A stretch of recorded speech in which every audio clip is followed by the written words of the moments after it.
Hello guys, क्या हाल है आप सबका। आज मैं आपको मोनो हाफ पर्ड के बारे में मालूमात दूंगा। ये मोनो हाफ पर्ड जो होता है ये शेडिंग कंडीशन के अंदर ज़्यादा अच्छा काम करता है। जब पैनल पे साया पड़ रहा हो, जब पैनल पे शेडो हो, तो ये ज़्यादा अच्छे तरीके से परफॉर्मेंस करते हैं। ठीक है, मैं इस वीडियो के अंदर आपको कंपैरिजन कराऊंगा पुराने ज़माने के पैनल्स के साथ और आज के जदीद पैनल्स के साथ। अब ये एक पुराने ज़माने का पैनल है, ऊपर 3 डायोड्स लगे हैं, मैक्सिमम पावर 360 वाट है, 60 सेल हैं। ठीक है, तो अगर इसके कुछ हिस्से पर अगर शेडो पड़ जाए, जब शेड पड़ेगा तो करंट कुछ इस तरह से मूव करेगी। ऊपर वाला बाईपास डायोड बाईपास करवा देगा करंट को, और करंट कुछ इस तरह से खूबसूरती के साथ ट्रेवल करेगी। आउटपुट हमारे पास आएगी 240 वाट। मोनो हाफ पर्क में क्या होता है? मोनो हाफ पर्क में ये होगा, सेम वही होगा जो पहले हुआ था। भाई इतने हिस्से को मैंने कवर किया तो क्या होगा जनाब, ये भी 360 वाट का है।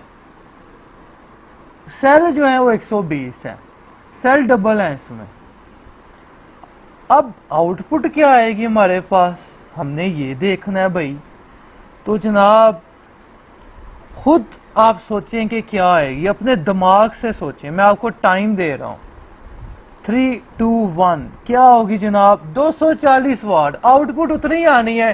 पुराने जमाने का जो पैनल था उसकी भी 240 वाट है और इसकी भी 240 वाट है।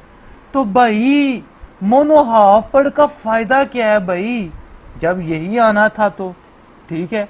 तो जनाब बात ये है कि ये टेक्निकल चीजें होती हैं कुछ।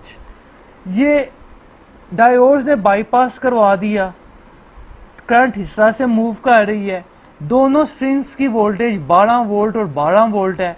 12 वोल्ट और 12 वोल्ट को माइनस कर दें जी, ठीक है ना, तो आपके पास 23.4 वोल्ट आएगा जब इसको आप -0.6 वोल्ट के साथ माइनस करेंगे। करंट कितनी होगी, चलें ये भी देख लेते हैं। करंट ये होगी जनाब के ये जो स्ट्रिंग थी जो जिस पे साया पा रहा है ये 10 एम्पेयर है, तो बाकी जो हाफ सेल हैं 5 एम्पेयर 5 एम्पेयर, उनको मिलाएंगे तो 10 एम्पेयर ही होगा। सीरीज के अंदर तो करंट सेम होती है। अब हम ग्राफ स्टडी करते हैं। अब ग्राफ में आप देखेंगे तो आपको पता चलेगा कि मोनो हाफ पर्ड के अंदर जनाबे अली क्या है जी, कि यहाँ पे 2 किस्म के एमपीपीज होते हैं। ठीक है, एक लोकल एमपीपी और दूसरा ग्लोबल एमपीपी।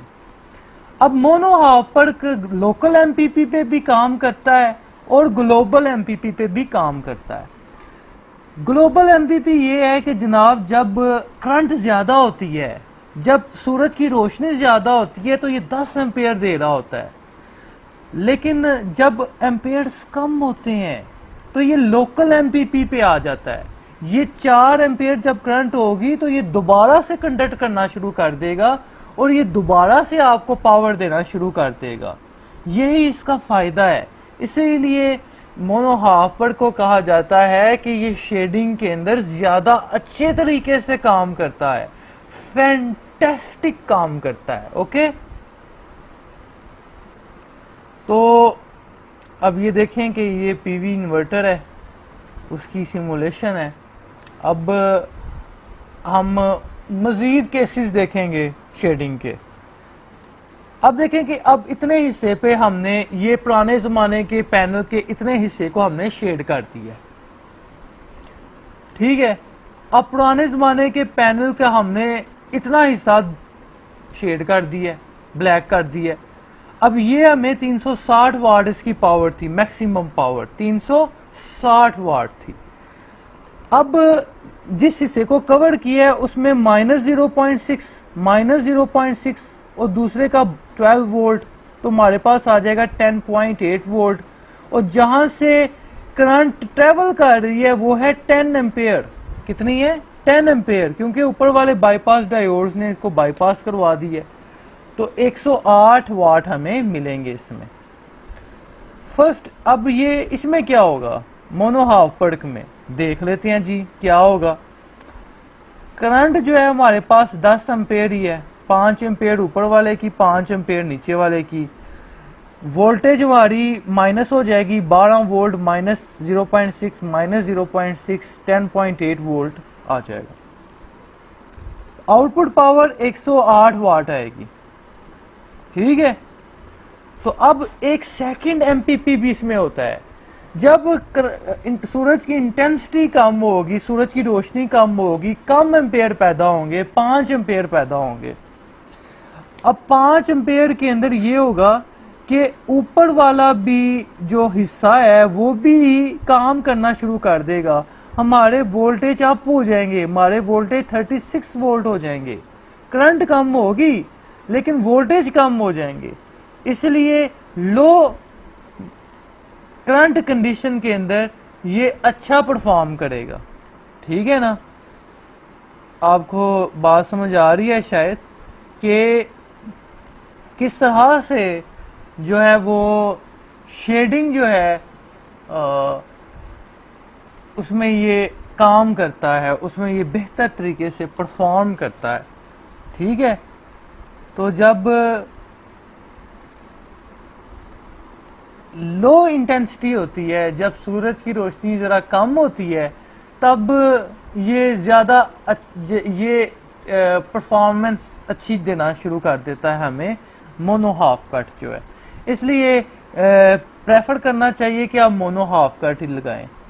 अब एक और मैं एग्जांपल दिखा रहा हूँ आपको। आपने जनाब पुराने ज़माने के पैनल का आधा हिस्सा कवर कर दिया, फिर पूरा हिस्सा कवर कर दिया। जब आधा हिस्सा कवर करेंगे तो इसकी आउटपुट 0 हो जाएगी। लेकिन मोनो हाफ पड़क के अंदर क्या होगा, मोनो हाफ पड़क में ये होगा कि अगर आधा हिस्सा कवर होगा तो ऊपर वाला आधा हिस्सा काम करता रहेगा, ठीक है ना। तो ये कुछ चीज़ें हैं, ये चीज़ें हैं जिसकी वजह से हम मोनो हाफ पड़क को जो है वो प्रेफर करते हैं, ठीक है। तो बहुत शुक्रिया मेरी बात सुनने के लिए। आपका दोस्त इंजीनियर अनस हाशमी।